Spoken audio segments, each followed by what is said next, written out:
There are some Christians who get really excited about the idea of Christianity becoming illegal and them being arrested for their faith.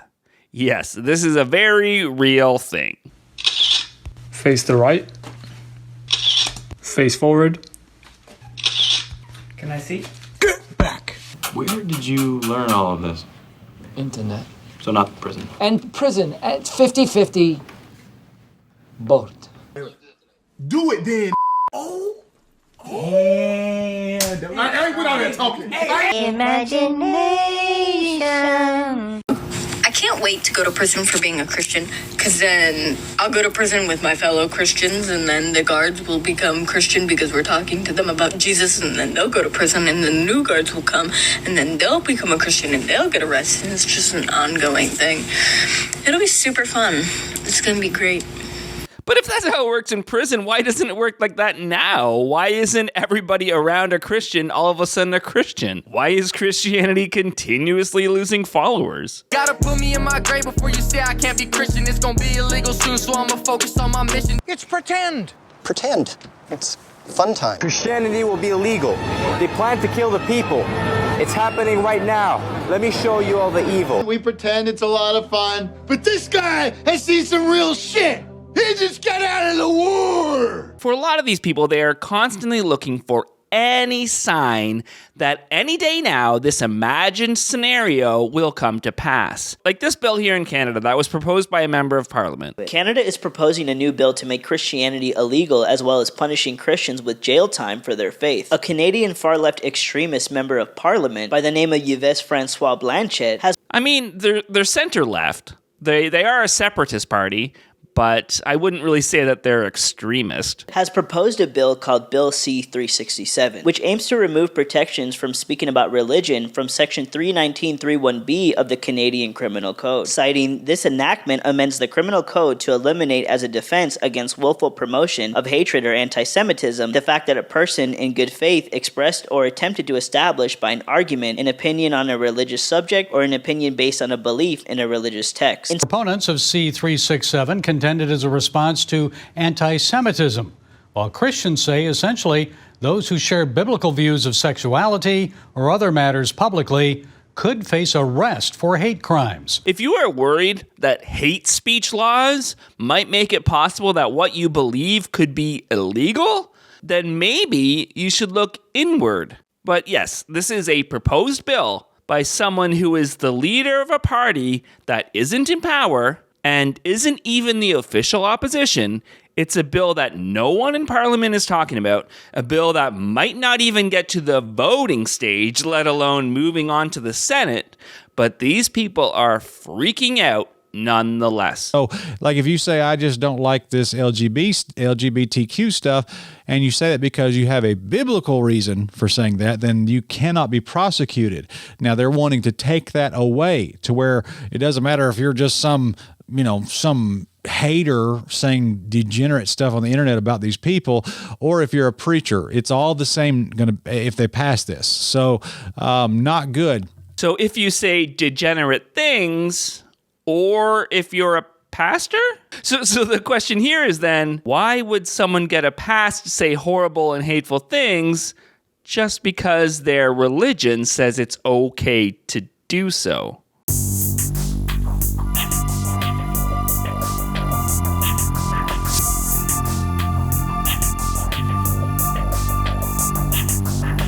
Hey everybody, thank you so much for liking and subscribing and commenting and all the other awesome stuff you do, because you're awesome people. I put the links down below for the social media, as well as the merch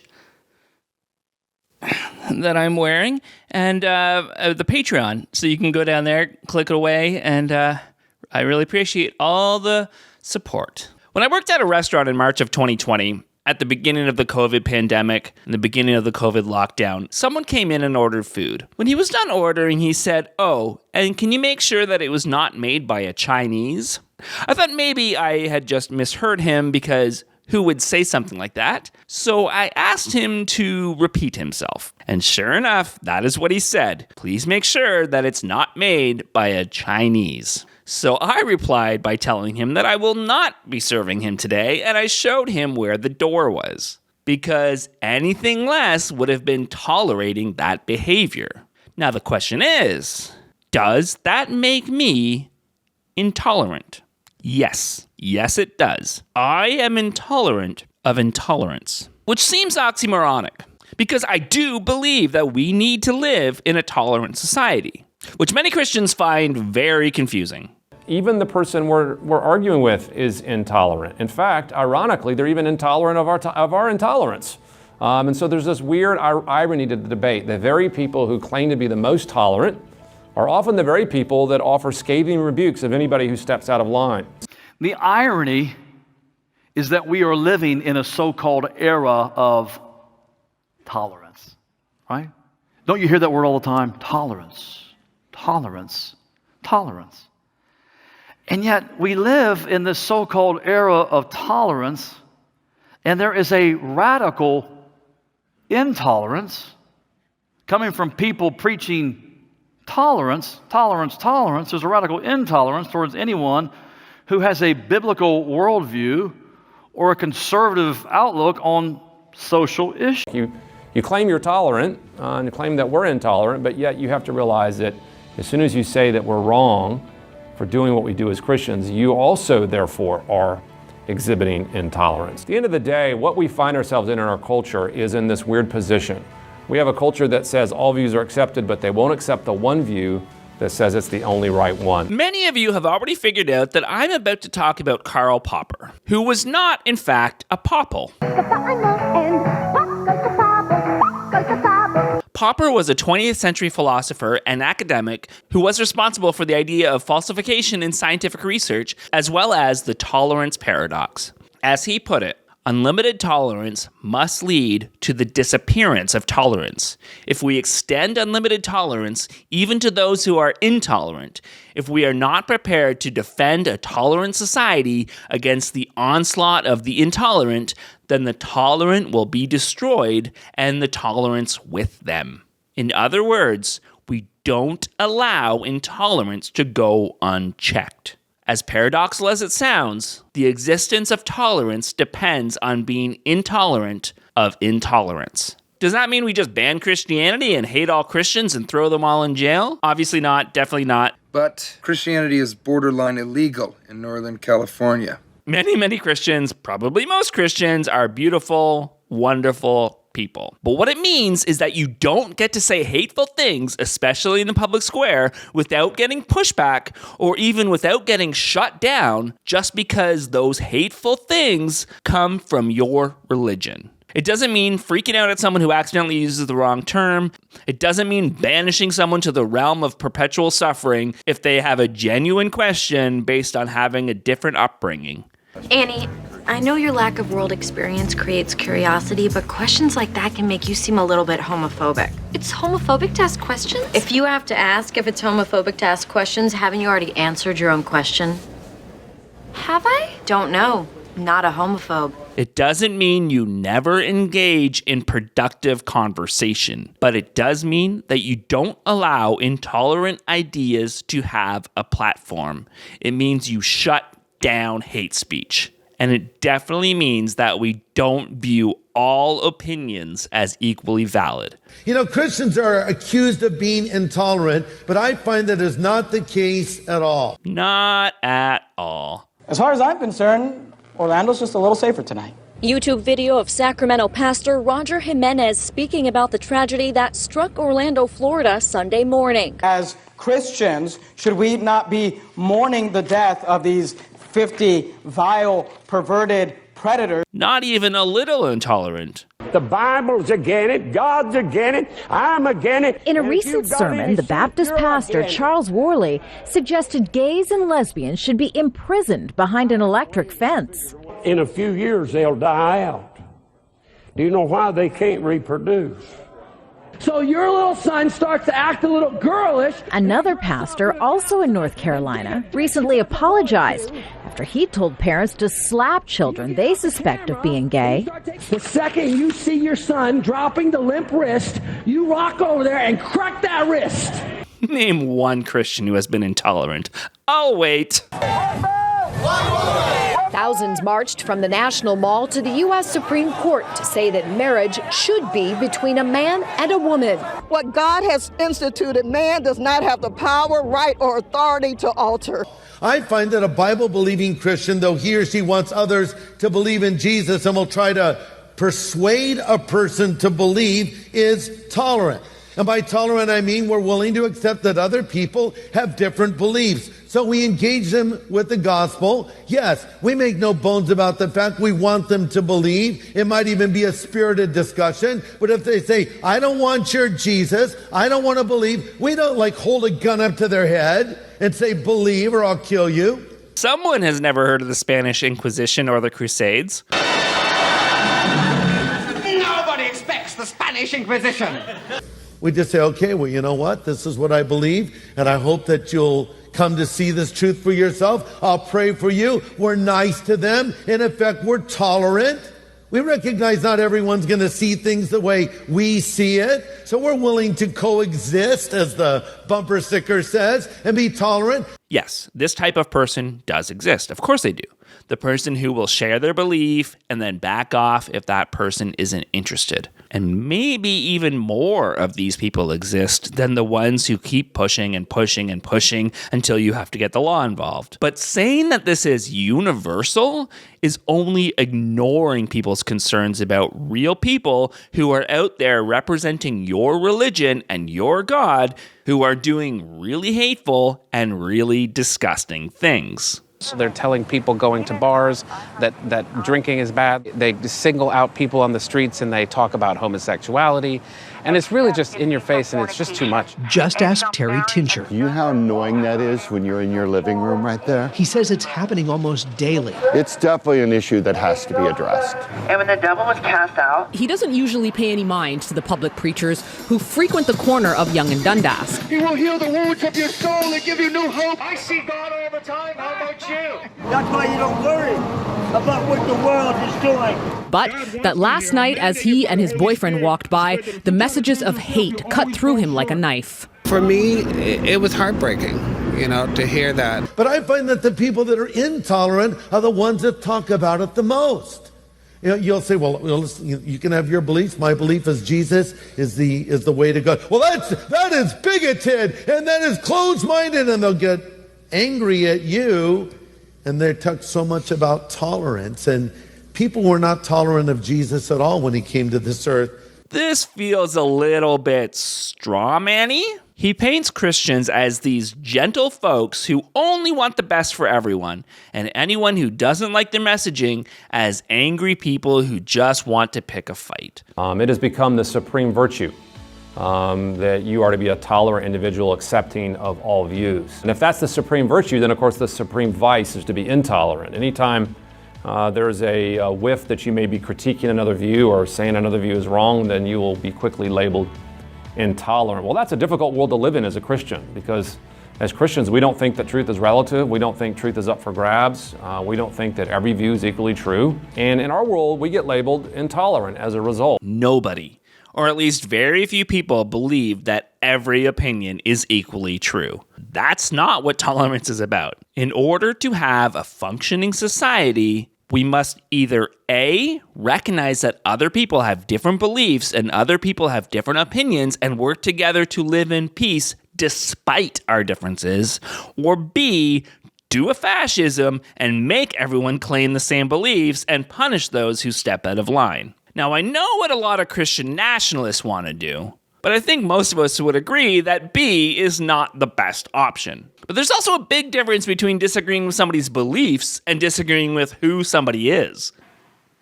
What is the greatest value worldwide? Far greater than what freedom was or justice or anything. Can anyone tell me what it is? Is it our undying love for Domino's pizza and their delicious sauce and crust, and how they are not garbage at all, and it's the best, greatest pizza I've ever had of all time, and I love Domino's pizza. Did I go for it? Did I fix it? But Chief, what if they like pizza? Way ahead of you, Lou. Tolerance, folks. tolerance is the greatest promoted value. You can't even be a member of the United Nations if you do not promote tolerance. Duh. Tolerance used to be this: to recognize and respect others' beliefs or practices without sharing them. To bear or put up with someone or something not especially liked. That was tolerance. That's how most people think tolerance is. But I had to write 2 books, and this first one was called The New Tolerance because Christians weren't getting it. Tolerance no longer means that, folks. Tolerance means whenever you hear it in a political, religious, or educational or cultural setting, tolerance means all values, all beliefs, all lifestyles and claims to truth are equal. Nobody would say that. Nobody thinks that all lifestyles or beliefs are equal. There is a reason NASA doesn't work off of quote-unquote research put forward by flat earthers, or why biologists and geologists don't hold young Earth creationism as the same level as, actual scientific research. Because most people know that not every opinion is equally valid. I think tolerance is a ludicrous word. It's a ludicrous word. If there's one thing I can't tolerate, it's the word tolerance. And I love saying this in certain audiences because the reaction you get, if I could take one word out of the dictionary, it would be the word tolerance. Why? Webster's dictionary describes a pork as park. I'm sorry. Well, think about what we normally tolerate. Normally we use the word tolerate or tolerance to describe our reaction to things that are a little bit beneath us but can't do any better. So for example, until recently my then 3-year-old son had latent artistic tendencies, and he would practice those on the walls, on the carpet, on the sofa, on his sister. We had to basically lock down every crayon in the house. And we tolerated it because he was 3. We tolerate the family dog when it wees on the couch for the 3rd time in a month. It's an animal, it can't do any better. So we tolerate things that haven't come up to the right standard but are not quite at our level. So in other words, if we then apply the word tolerance to an adult human being who's on the same level as you or I, how incredibly arrogant. How incredibly arrogant to look another human being who's our intellectual equal in the eye and go, oh yeah, bless you, I tolerate you. That is quite frankly the most arrogant, bigoted, self-righteous term I can possibly think of. And I also put it to people watching this, nobody watching this video wants to be tolerated. We don't want other people to tolerate us. We want other people to listen to us. We want other people to take us seriously. If people disagree with us, I think we want people to tell us why, but then take our ideas with the serious merit that they deserve. Nobody wants to be tolerated. So tolerance is this really strange word.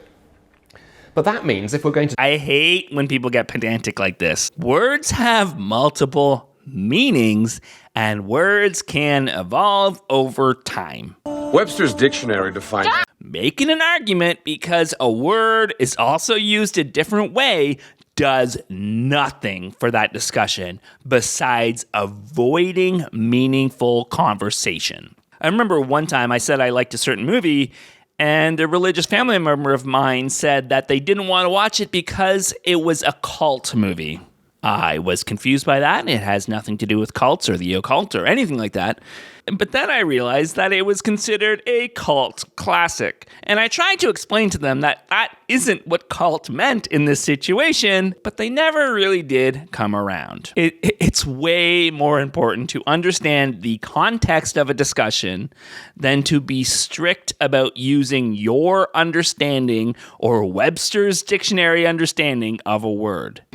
Should Christians be tolerant? You might be thinking, of course they should. Who wants to be intolerant? But to answer this question relies upon a first question. What do we mean by tolerance? Webster's dictionary defines... Because the word tolerance today means something very different than it often has in the past. You see, classically, tolerance has meant to treat somebody with respect and dignity that you think is wrong.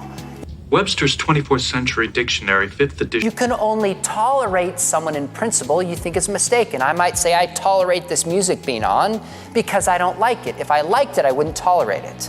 Now, the new sense of tolerance means believing that everybody's beliefs, everybody's practices are equal. All people are equal and deserve to be valued equally. We accept people's rights to hold their belief that differ from ours, but we don't hold that all beliefs are equal and equally true.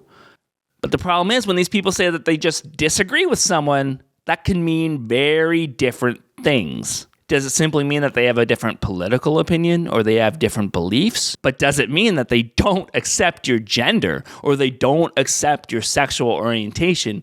Because then we are moving past a simple disagreement of ideas and we're moving to disagreement on who someone is and a disagreement on a person's identity. And then the question is, how is this opinion expressed? Is it a personally held belief? Or are they pushing for books affirming your identity to be removed from public libraries and public schools? Is it just a difference of opinion? Or are they trying to stop you from getting needed medical care because of who you are? Is it a matter of having a different opinion? Or are they actively trying to publicly shame and humiliate people for who they are? Like, if we're just talking cultural, political issues, there's people out here that's like, Frank, you're hateful. You're bigoted. Okay, stop right there. Stop right there. If somebody says that, you say, what do you mean by hate? Yep. What do you mean by bigoted? Because as soon as they try and define it, they're going to be in trouble. Mm-hmm. If they say, well, you don't agree with me, or you don't agree with this group, well, you don't agree with me. Does that make you hateful? Yeah. Right? That doesn't make sense. I know you are, but what am I? Oh, you're a bigot. What does that mean? Well, you don't agree with me or this group or this. Well, you don't agree with me. Are you a bigot toward me? Yeah. I mean, the language is completely contrived to shut you up. No, we're telling you to shut up. Not because of your beliefs, but because you're Frank Turek. And you're annoying. So shut up. So simply ask for a definition of what they mean. What do you mean by bigotry? If someone says you're hateful and bigoted, you ask them what it was that you said or what actions you did that made them feel that way.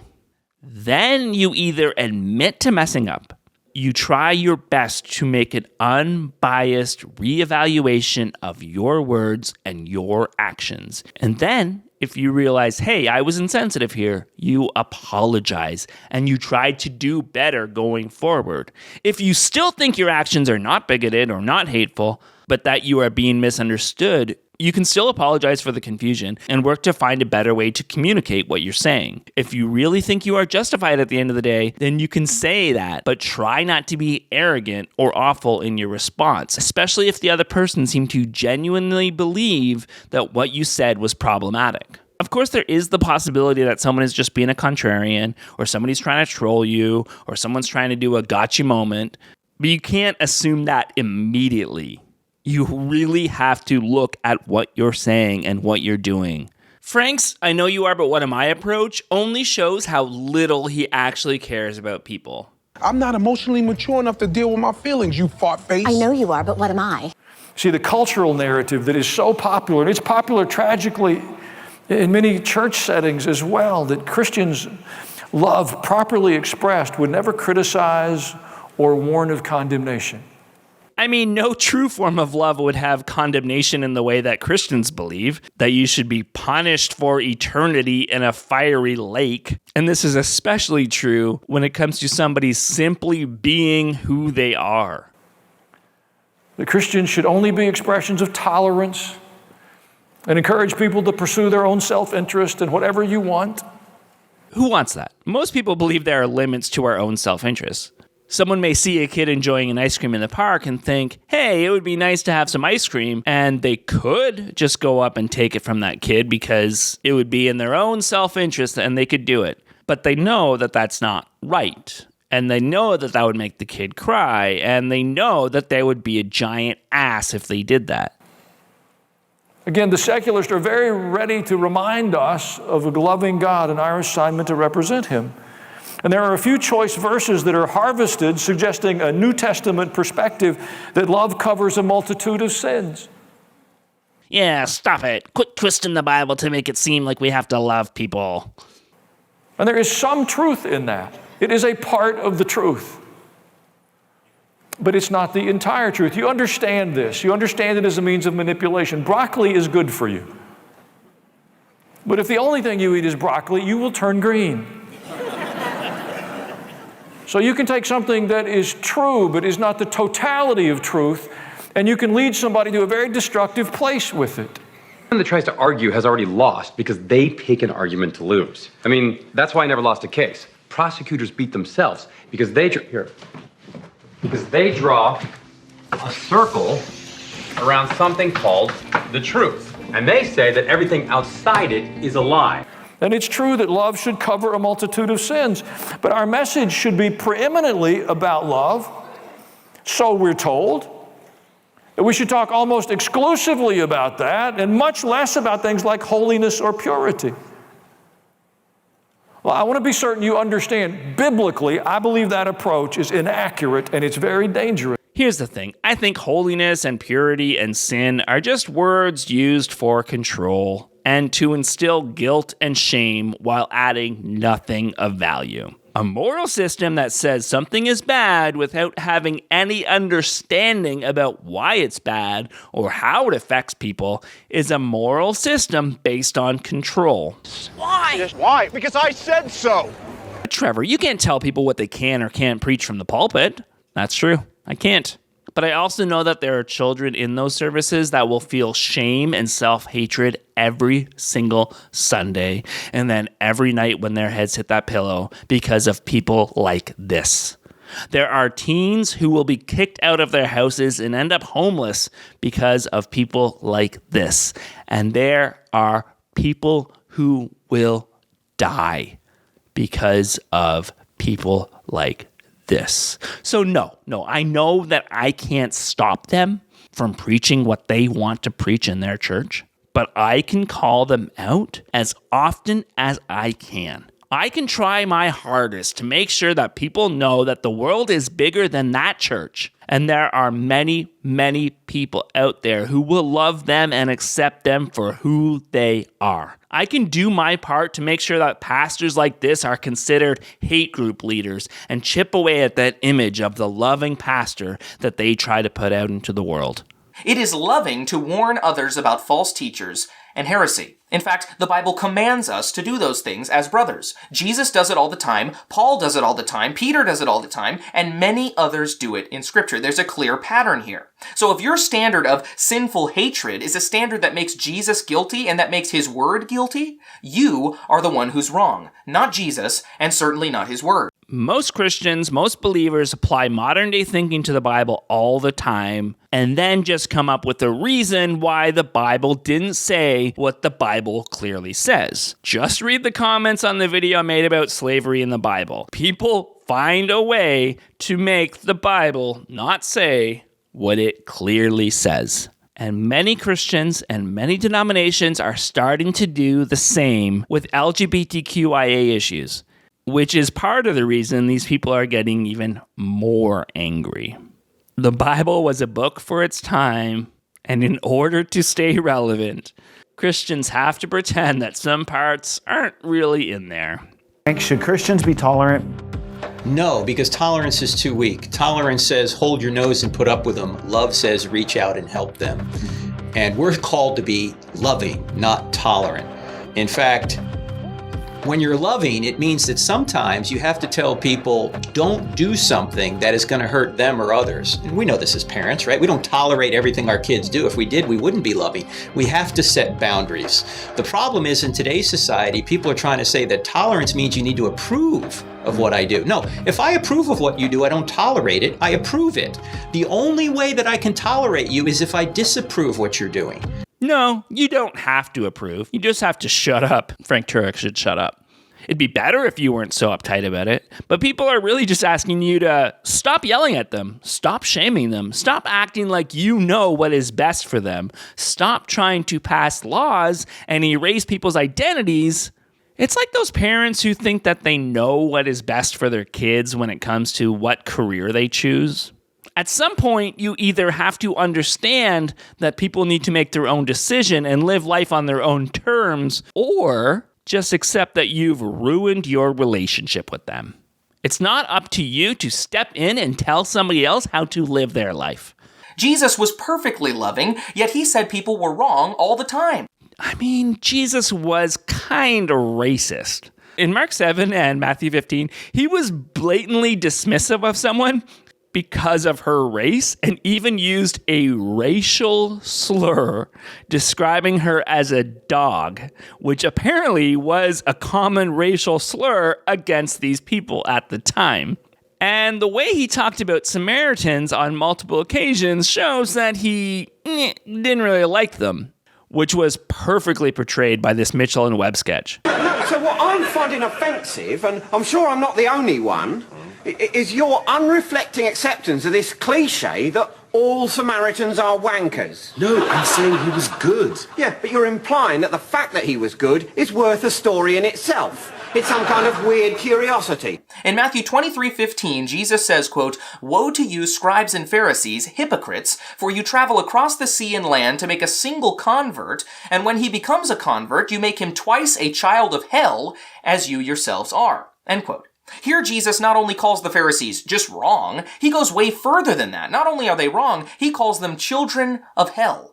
But again, like I said, Jesus is still perfectly loving and kind, even when he says stuff like that. 1 John 4:8 says that, quote, "Anyone who does not love does not know God, because God is love." And of course, we know that Jesus is God. So biblically, it cannot be the case that calling someone wrong is hateful, and to imply that it is, well, that's the same as implying that Jesus himself was a hateful person. This is only because they are working from a backwards set of standards. You say he's perfect, even though he clearly wasn't, so anything he does is perfect. But someone actually analyzing his character can clearly see that he does some very good things, but he also does some bad things. So you can't just look at everything he does as a perfect moral compass. Telling someone they are wrong is not necessarily hateful, unless by telling them that they are wrong, you are saying that they are wrong, as in their existence is wrong. Then that's hateful as fuck. I'm trying to do like a PG-13 thing where I say the F word once in these videos. Let me know what you think. What's happened today, though, is love is not the real value. The value is toleration and inclusion. See, but real love means you're not going to tolerate lots of things.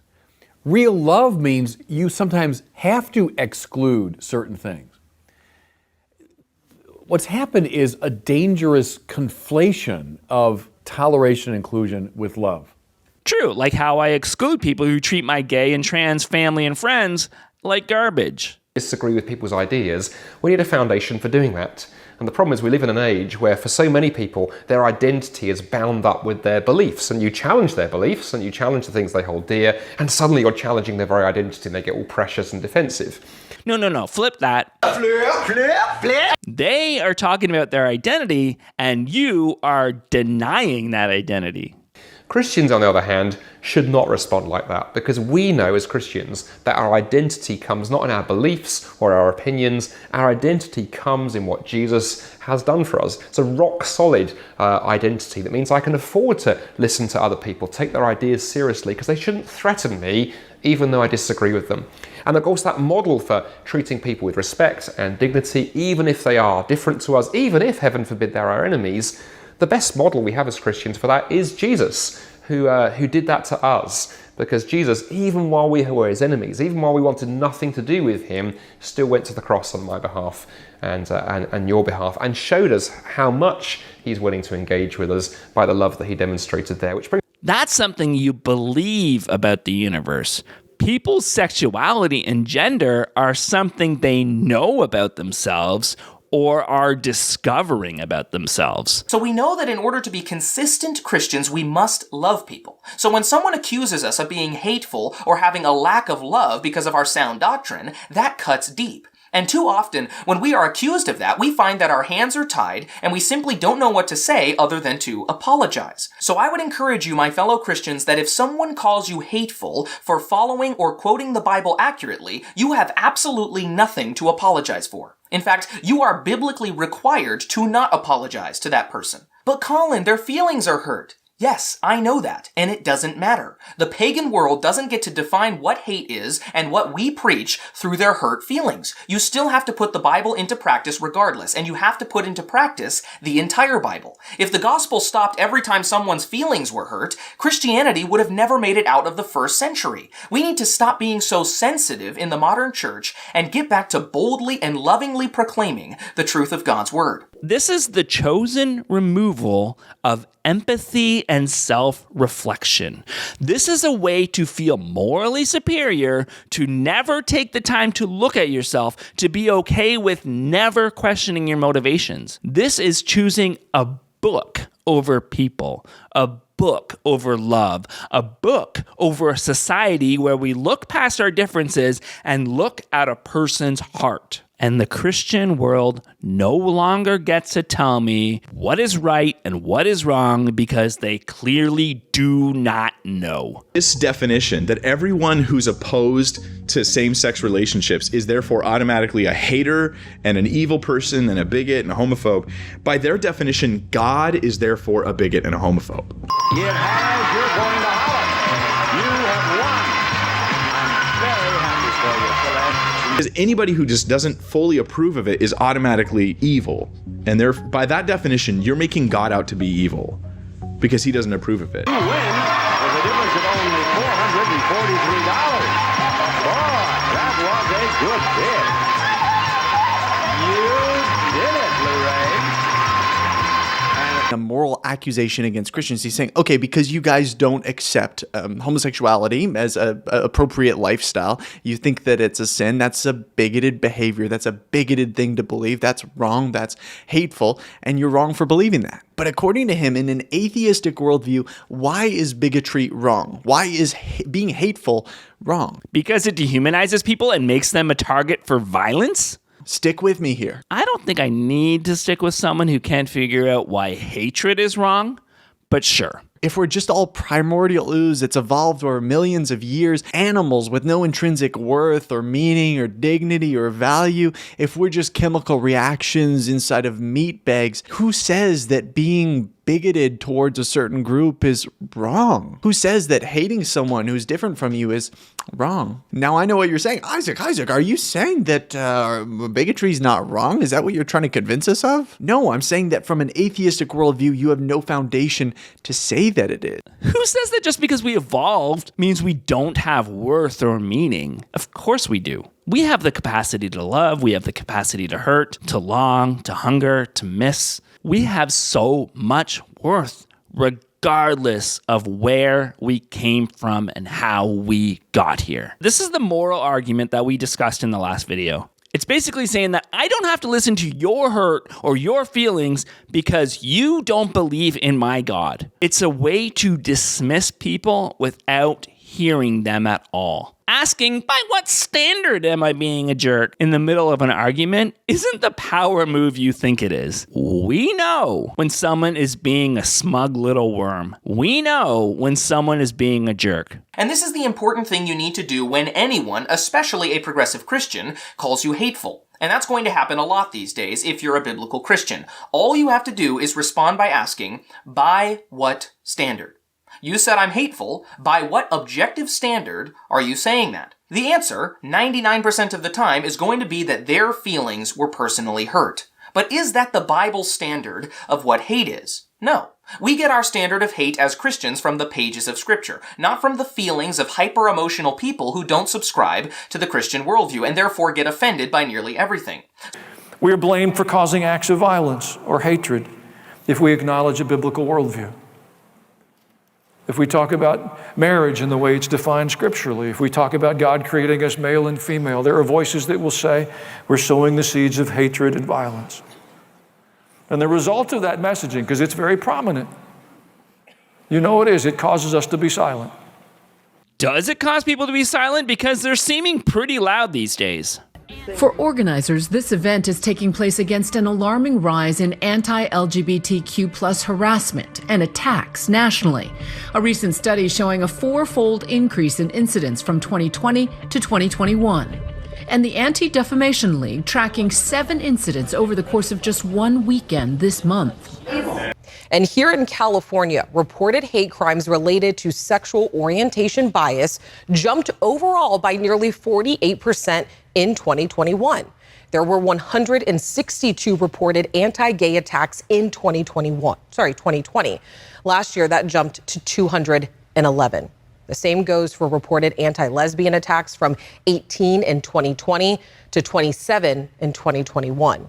According to a first-of-its-kind study by the Anti-Defamation League and the advocacy group GLAAD, between June of 2022 and April of 2023, there were 356 targeted assaults, acts of harassment, and/or vandalism against the LGBTQ community in the U.S., including the deadly attack at a Colorado bar, protesters with Nazi flags intimidating drag performers at a fundraising event in Ohio, and bomb threats against a Massachusetts hospital that provides gender-affirming care. Words turn into actions.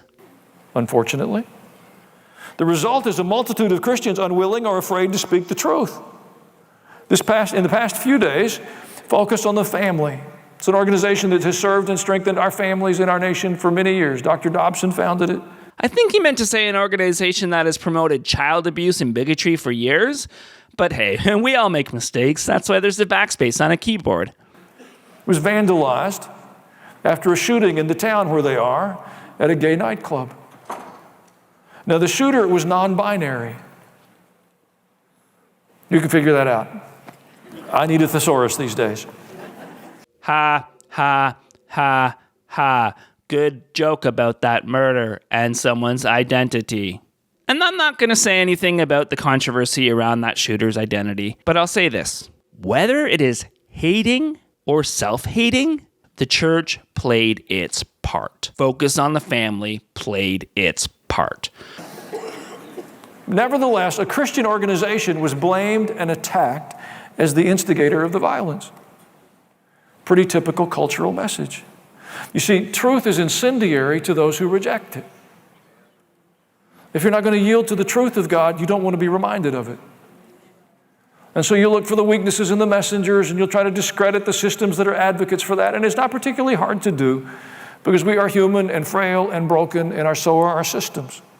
If you see vandalism that is calling out the deaths that you helped cause as a hate crime, but then you make little jokes about the actual murders, you don't get to play the victim. You don't get to claim the moral authority here. Don't project your hate of God's word onto biblical Christians and then say they're the hateful ones. If you have a problem with what the Bible says about homosexuality, take it up with God. Well, you see, the problem with that is he won't answer my calls. And I've been trying for about 43 years now. So I guess I'll just have to take it up with his messengers, because it's his messengers that are saying these things. It's astounding to me that just a few generations ago, men fought in the trenches and had their limbs blown off in World War II, and nowadays progressive pastors like this guy do a little cringy feminine dance to show their undying support for gay pride. Oh, how the mighty have fallen. Oh, the good old days. That's what we need to get back to. If only we could get our limbs blown off again. If only we could kill a bunch of our teenage boys. Haha, nostalgia. Why would we accept people and love people when we could be getting blown up? And of course, in World War II, no soldier did anything that would ever be considered effeminate. Or maybe we just don't romanticize getting blown to smithereens while also mocking people for wanting to show love. I would respond to them by saying, "You're a bully. You're a bully. I can't believe you said that about me." Since they're on the realm of emotions and accusations, I think this might be the thing that actually they respond to. So they say, "What do you mean?" And you say, "Well, do you think is wrong?" And then they say, "Yes." And you go, "You're a bigot and an phobe." I know you are, but what am I? To which they respond, "No, I'm not." And you go, "Yes, you are." I know you are, but what am I? You are not hearing me correctly. The pronoun is you, not I. You're such a hater. Why don't you just admit it? Just admit how much you hate people who do best. I know you are, but what am I?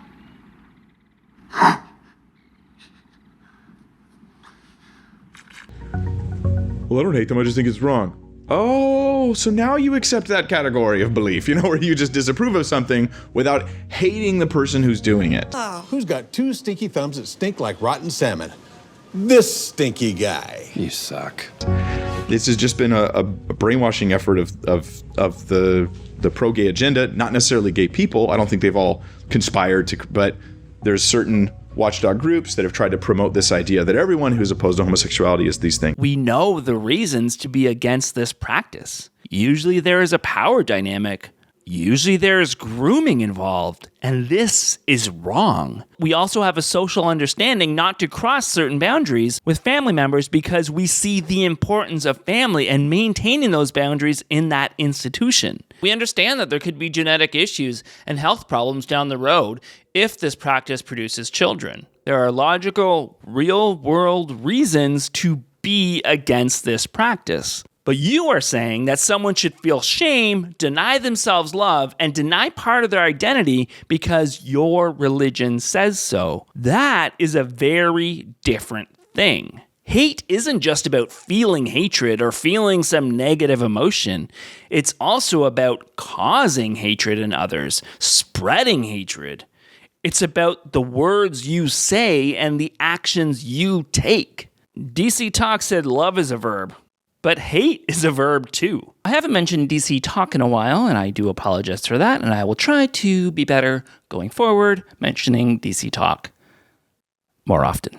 And the term bigoted has been so manipulated to now it just means that you disagree with somebody's lifestyle. That's all it takes to make you bigoted. But if we're going to get concrete, objective morality, we can't look within to find that. We need to look out there, and we need to look to God, who is the creator of the universe. He is the sovereign, the Alpha and the Omega. When we look at the Bible, his revelation that he's given to us, it's evidently clear that homosexuality is a sin. The Mormon Church had a lot of racist theology in their teaching and in their sacred books for many years until God just changed his mind one day. The whole business about blacks not being allowed to be priests in the Mormon religion. Mm-hmm. Tell me how you feel about it and what the explanation for that is, would you, Donnie? You bet. Well, I'm not an authority on the subject, but I will mention that we are not prejudiced people. We offer more, I think, than any other religion to the black person. And if you really want a good explanation and someone who has an authority about it, you should really talk to the general authorities of our church. They are not allowed to hold the priesthood in this right now, and I don't know why, but that's the way the Lord wants it. Were they then not bigoted because they got that idea from their God? Or can you still call out the bigotry and hatred? The KKK is a Christian organization. For God! For God! For country! For country! Are they not bigoted because they believe God is on their side? You can say you have to be a bigot because your book says that you have to, but you can't say I'm not a bigot because I'm just following what my book says. I fully expect that people will call me bigoted or call my perspectives bigoted. That's honestly really okay. We're all on the same page. Christianity starts with tolerance, come as you are. And then Jesus, I'm going to change you. And if we never call people to repentance, if we never say the way you're thinking is wrong, the way you're acting is wrong, the lifestyle you've chosen, the identity you've embraced, the actions that you celebrate are ones you should be mourning, then we're no longer Christians. We're no longer faithful. We're cult leaders. We're heretics. We're apostate. Meanwhile, those in culture will cheer us, and Jesus would rebuke us and say, but this I have against you. You tolerate. We know the horrors of the pray the gay away mentality. The exorcisms were the worst part, just instilling such a deep fear into all of the girls. There were also claims of forcible restraint and unqualified pharmaceutical treatments. They would just fill you up with sedatives and hope that that was good enough. It was then that Pastor Jeremy Chasseau of Metro City Church, she says, told her that the problem was her son's sexuality.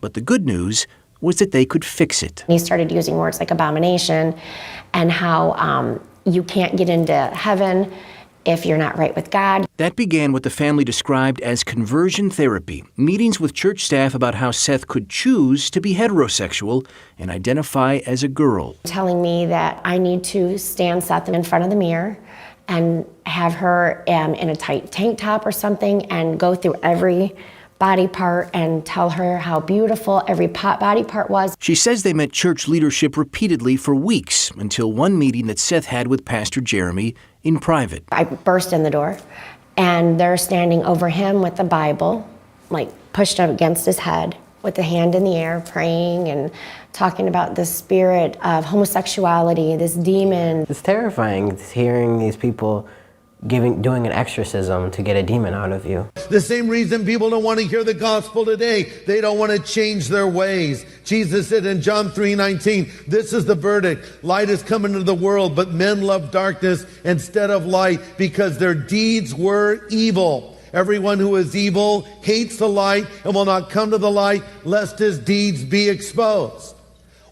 You think that these kids who are screamed at in Jesus' name, who are bullied constantly, who are made to feel more shame than they could ever imagine, you think they don't want to change? That they're just being stubborn and want to live in sin?